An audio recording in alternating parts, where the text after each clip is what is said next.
Hello everyone, welcome to the channel. In this video I'm gonna tell you that how can you change the name of your Skype's profile. So let's start the video.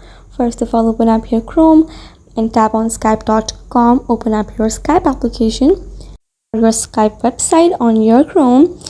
After opening the Skype, you have to log into your account or sign into your account.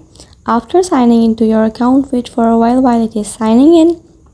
As you can see, it is continuously signing in.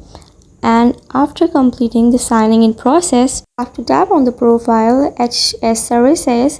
After tapping on the profile, it will show you this option or this interface, and in this interface you have the first option of HS services. As you can see, you have a pencil sign. Tap on it and you can edit your name easily. You can write any name of your desire. So that is how you can change the name of your Skype's account. I hope you like the video and I hope this video will help you a lot in any way. Thank you so much for watching the video. By following these steps, you can easily change the name of your Skype account.